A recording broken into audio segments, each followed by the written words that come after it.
السلام علیکم دوستو، امید کرتا ہوں سب لوگ خیریت سے ہوں گے اور جہاں ہوں گے خوش ہوں گے۔ اللہ تعالیٰ آپ کو ہمیشہ ایسے ہی خوش رکھے، صحت والی لمبی عمر دے اور زندگی میں کبھی بھی کسی کا محتاج نہ کرے۔ جتنے لوگ پریشان ہیں اللہ تعالیٰ ان کی پریشانیاں دور فرمائے۔ جتنے لوگ اس دنیا سے رخصت ہو چکے ہیں اللہ تعالیٰ ان کے درجات بلند فرمائے اور ان کی بخشش فرمائے اور ہمارا بھی ایمان پر خاتمہ فرمائے، آمین۔ تو چلتے ہیں آج کی سٹوری کی طرف۔ گلستان جوہر کراچی کا ایک معروف علاقہ جہاں زندگی کی رونقیں، بڑی بڑی عمارتیں اور جدید طرز زندگی کے رنگ بکھرے ہوئے ہیں۔ اس علاقے کی خوبصورتی اور رہائشی سہولتوں نے اسے شہر کے دیگر علاقوں سے ممتاز بنا دیا ہے، مگر ہر خوبصورت منظر کے پیچھے کچھ چھپی ہوئی کہانیاں ہوتی ہیں، اور گلستان جوہر بھی ان پر اسرار کہانیوں سے خالی نہیں ہے۔ یہ کہانی آج سے کئی سال پہلے کی ہے، جب گلستان جوہر میں رہائشی آبادیاں اتنی وسیع نہیں تھیں جتنی آج ہیں۔ اس زمانے میں یہ علاقہ زیادہ تر سنسان اور خالی زمینوں پر مشتمل تھا، جہاں آج بڑے بڑے فلیٹس اور بلند و بالا عمارتیں کھڑی ہیں، وہاں ایک وقت میں گھنے درخت اور کھیت ہوا کرتے تھے۔ یہ کہانی ایک متوسط طبقے کے خاندان کی ہے جو کراچی کے دوسرے علاقے سے گلستان جوہر منتقل ہوا تھا۔ اس خاندان میں 5 افراد تھے، ایک میاں بیوی، ان کے 2 بچے اور ان کی ضعیف والدہ۔ ان کا نیا گھر ایک درمیانے درجے کا فلیٹ تھا جو ایک نسبتاً نئی عمارت میں واقع تھا۔ پہلے چند دن تو بہت اچھے گزرے۔ گھر کے افراد خوش تھے کہ انہیں ایک نیا اور آرام دہ مکان مل گیا تھا۔ بچے قریبی اسکول میں جانے لگے اور شوہر اپنی نوکری پر باقاعدگی سے جانے لگا، مگر کچھ ہفتے بعد عجیب و غریب واقعات پیش آنے لگے۔ ایک رات جب سب لوگ سو رہے تھے، گھر کے اندر عجیب آوازیں آنے لگیں۔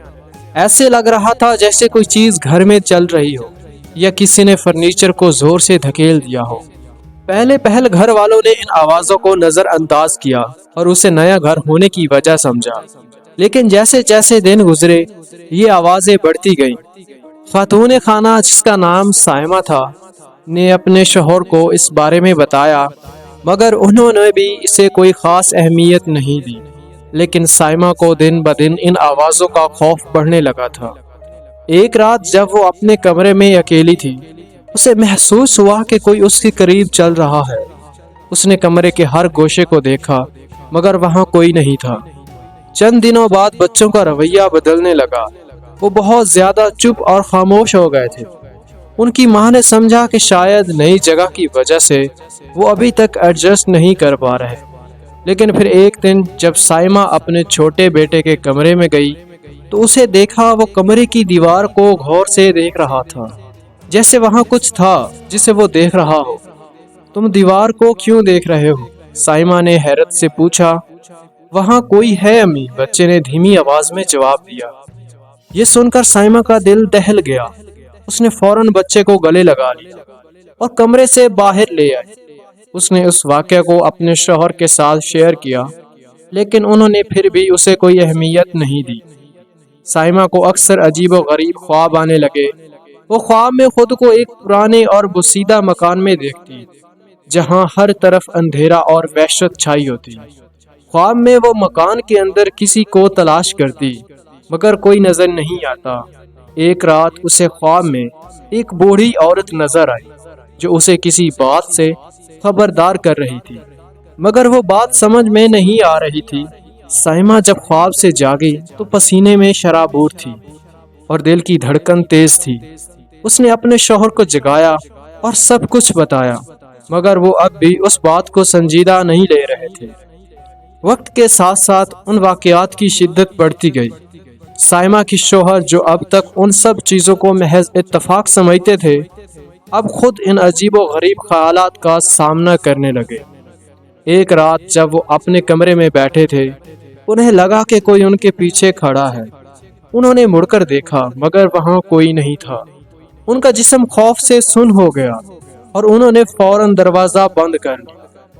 اس کے بعد گھر میں چیزوں کا ادھر ادھر ہونا، بند دروازوں کا خود بخود کھلنا اور پراسرار آوازیں روز کا معمول بن گئی تھی۔ سائمہ نے آخرکار اپنے خاندان کے ایک بزرگ کو ان تمام واقعات کے بارے میں بتایا، جو روحانی علم رکھتے تھے۔ بزرگ نے جب گھر کے حالات سنے تو فوراً کہا کہ یہ جگہ کچھ پر اسرار ہے اور یہاں کچھ غلط ہو رہا ہے۔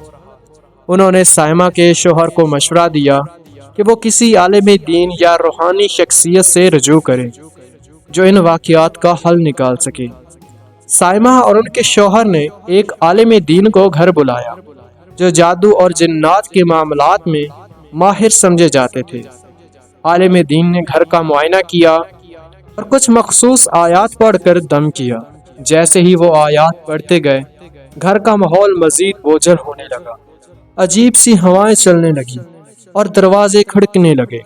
عالم دین نے بتایا کہ اس گھر میں پہلے جو لوگ رہتے تھے ان پر کسی نے کالا جادو کروایا تھا اور وہ جادو ابھی بھی اس گھر پر اثر انداز ہو رہا تھا۔ اس جادو کی وجہ سے یہاں جنات اور دوسری ناپاک مخلوقات بسیرا کر چکی تھیں۔ ایک رات جب عالم دین آخری بار گھر میں دم کرنے آئے تو عجیب و غریب واقعات ہونے لگے۔ لائٹیں جل بجھنے لگی اور سائمہ کے شوہر نے محسوس کیا کہ کوئی ان کے بالکل پیچھے کھڑا ہے۔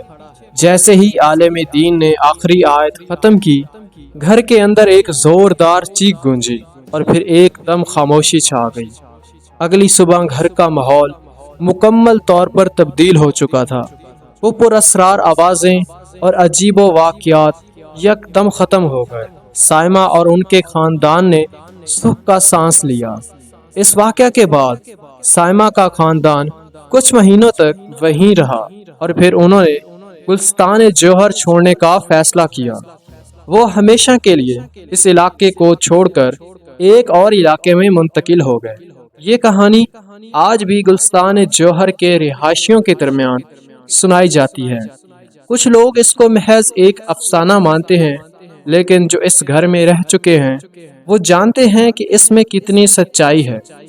گلستان جوہر کی یہ کہانی ہمیں یہ سبق دیتی ہے کہ کچھ مقامات پر قدرتی اور غیر مرئی طاقتوں کا اثر ہو سکتا ہے اور ان سے نمٹنے کے لیے صبر اور یقین کی ضرورت ہوتی ہے۔ تو دوستو، امید کرتا ہوں آپ سب کو آج کی سٹوری پسند آئی ہوگی۔ میری دعا ہے کہ اللہ تعالی ہم سب کو ان مخلوقات سے محفوظ رکھے، آمین۔ آخر میں ہمیشہ کی طرح ایک ہمبل ریکویسٹ ہے کہ اگر سٹوریز پسند آ رہی ہیں تو لائک، شیئر اور سبسکرائب ضرور کر دیا کریں، اور کمنٹ میں ہمیں ضرور بتایا کریں کہ آپ ہمیں کس شہر سے سن رہے ہیں۔ اور اگر آپ کے پاس بھی کوئی ایسی مسٹیریس، ہاریبل، ٹیریفائنگ سٹوری موجود ہے جو بالکل جینوئن ہے تو ہم سے مکمل ڈیٹیل کے ساتھ شیئر کریں، ہم انہیں ضرور نریٹ کریں گے۔ شکریہ۔